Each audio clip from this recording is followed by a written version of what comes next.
The bright lights of Hollywood shimmered with an electric intensity as the cameras began to roll within the bustling television studio. It was a day filled with the promise of laughter and the celebration of young love. The air was thick with anticipation, and the audience waited with bated breath for the familiar music that signaled the start of a beloved tradition. From the heart of the entertainment capital of the world, it was time for the Newlyweds game. The stage was set with vibrant colors and comfortable chairs, ready to welcome the four couples who were about to embark on a journey of memory and wit. The announcer introduced the participants with a flourish of enthusiasm. First to be welcomed were Lydia and Blake Shellhammer, a couple who had exchanged their sacred vows 15 months ago. They walked onto the stage with radiant smiles, their eyes reflecting the joy of their early married life. Following them were Carrie and Michael Borman, who had tied the knot 22 months prior. They moved with a comfortable grace that spoke of nearly 2 years of shared dreams. The third couple to grace the stage was Terry Jo and Jeff Slater, who had walked down the aisle 24 months ago, marking exactly 2 years of companionship. Finally, the audience cheered for Dia and John Langston, who had traded rings 15 months ago, just like the first couple. Each pair represented a unique story of romance, and the stage was now alive with their collective energy. Then, the true star of the show made his grand entrance. Bob Eubanks, with his signature charm and warm smile, stepped into the spotlight. He welcomed everyone to the Newlywed game with a hearty hello, extending a special greeting to the four couples seated before him. His presence was commanding yet approachable, immediately putting the nervous contestants at ease. He asked the couples if they were ready to play the game, and the affirmative responses were filled with excitement. With a practiced hand, Bob guided the proceedings, explaining that the ladies would first be escorted to a soundproof room. This would allow him to ask the husbands a series of questions in private, setting the stage for the humorous revelations to come. As the wives departed, the atmosphere in the studio shifted to one of playful camaraderie among the men. Bob turned his attention to the gentlemen, explaining that the first round would consist of 5-point questions. The goal was for the husbands to predict how their wives would answer the same questions upon their return. The couple with the most points at the end of the journey would win a fabulous second honeymoon, a prize that added a touch of competitive spirit to the light-hearted banter. Before diving into the questions, Bob introduced a special guest named Victoria. As Victoria stepped onto the stage, her presence was met with a chorus of appreciative whistles from the husbands, particularly from Blake. The humor was immediate and infectious, setting a tone of light-hearted fun. The first question was a classic test of domestic awareness and humor. Bob asked the gentlemen to imagine waking up in the middle of the night to find Victoria in bed next to them instead of their wives. Exactly how long, he wondered, would their wives say it would take them to file a missing persons report? John Langston was the first to respond. He noted that his wife was currently pregnant, and he joked that he would immediately notice something was strange by the absence of that significant physical detail. When pressed for a specific time frame, John decided that his wife would say he would call in about 1 minute. He emphasized that he would make the call immediately, much to the amusement of the audience. Michael Borman was the next to provide an answer. He looked at Victoria and then back at Bob, his expression one of thoughtful calculation. With a mischievous glint in his eye, he suggested that his wife might say it would take him a week. The audience erupted in laughter at his honesty. Bob moved on to Blake Shellhammer, who seemed even more hesitant to rush to the telephone. Blake admitted that he did not know for sure, but he eventually settled on a time frame of 1 year. The notion of a whole year passing before filing a report was met with a mixture of shock and hilarity. Finally, Jeff Slater gave his prediction, stating that it would definitely take him 1 long day. Each answer provided a glimpse into the playful dynamics of their respective marriages. After Victoria departed the stage with a graceful wave, Bob moved on to a more philosophical, or as he put it, a more scientific question. He asked the husbands what their wives would say they believed was wrong with all women, scientifically speaking.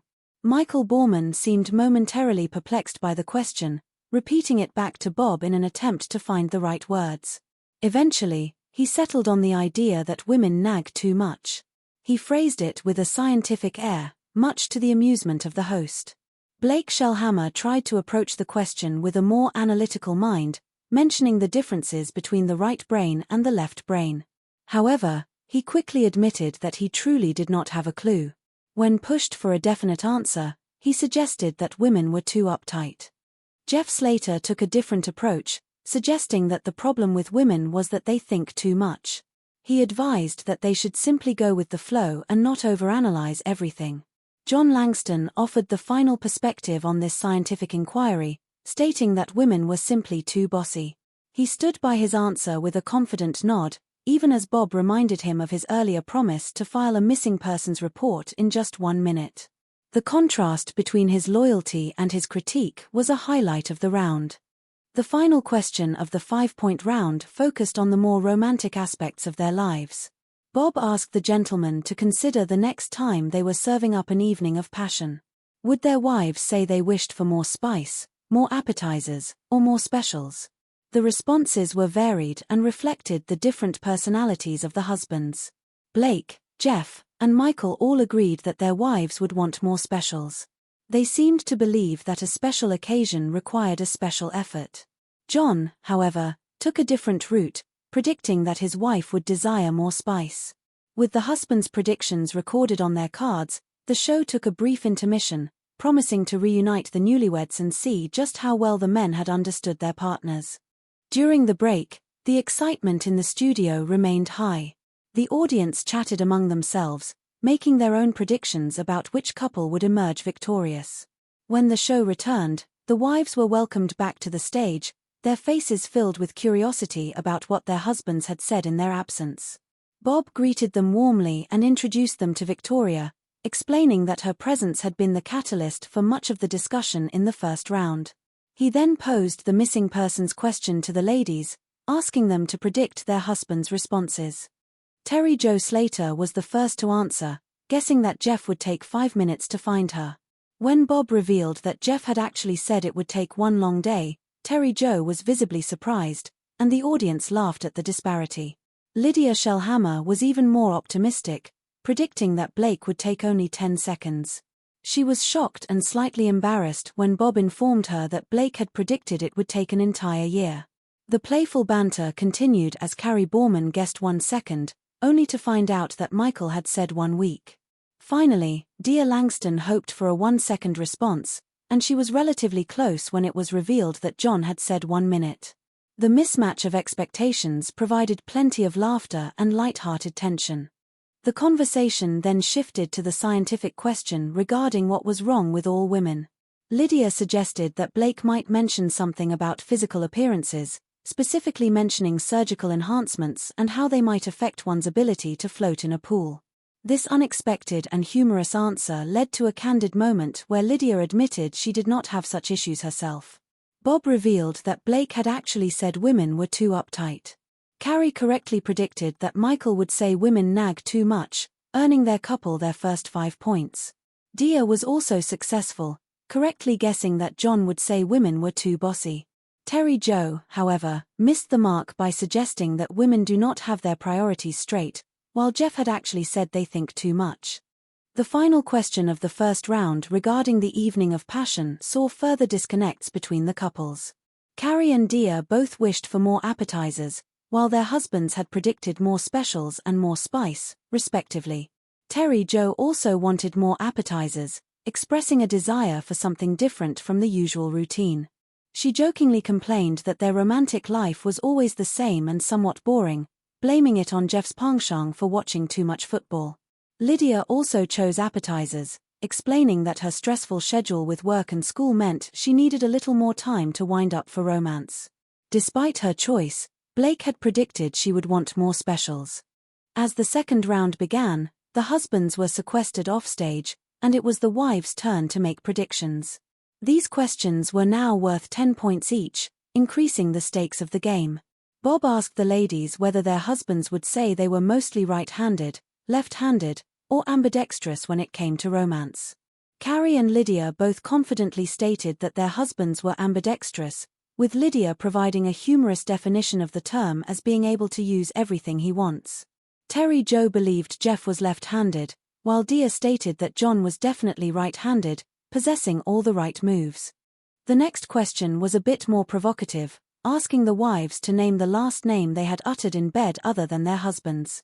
Lydia, after some hesitation, mentioned the name Chambers, explaining that he was a judge she knew. Carrie Jo mentioned the name Joey, and her smile suggested a fond memory. Dia said the name Jonathan, and Carrie mentioned a name that sounded like Tony. These revelations were met with curiosity and a few raised eyebrows from the audience, all in the spirit of good fun. The final bonus question worth 25 points asked for the husband's favorite airline. Dia chose Trans World Airlines, Carrie chose Southwest, Lydia chose United, and Terry Jo also chose Southwest. When the husbands returned for the final segment, the atmosphere was charged with the possibility of a comeback. Bob began by asking the men about their romantic handedness. Blake proudly declared himself to be ambidextrous, matching Lydia's prediction and earning 10 points. Michael, however, claimed to be right-handed, missing the 10 points because Carrie had predicted he was ambidextrous. John also missed the points by claiming to be ambidextrous while Dia had said he was right-handed. Jeff also claimed to be ambidextrous, while Terry Jo had predicted he was left-handed. The question about the names uttered in bed led to some of the most humorous moments of the evening. Michael insisted his wife had never uttered another name, but he was proved wrong when Bob revealed she had said Tony. John guessed a name like Kenneth, only to find out that Dia had said Jonathan. Jeff guessed that the name would be Bob, perhaps as a compliment to the host, but Terry Jo had actually said Joey.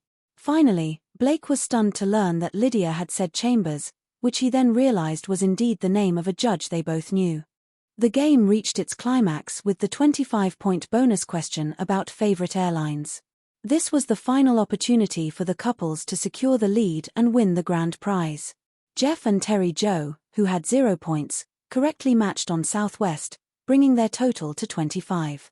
Michael and Carrie, who had 5 points, also matched on Southwest, bringing their total to 30 and taking the lead. John and Dia missed their chance when John guessed Delta instead of Trans World Airlines. Finally, Blake and Lydia, who were in the lead with 10 points, needed a match to win. However, Blake guessed Delta while Lydia had chosen United.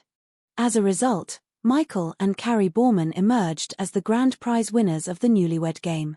The studio erupted in applause as Bob Eubanks congratulated the happy couple.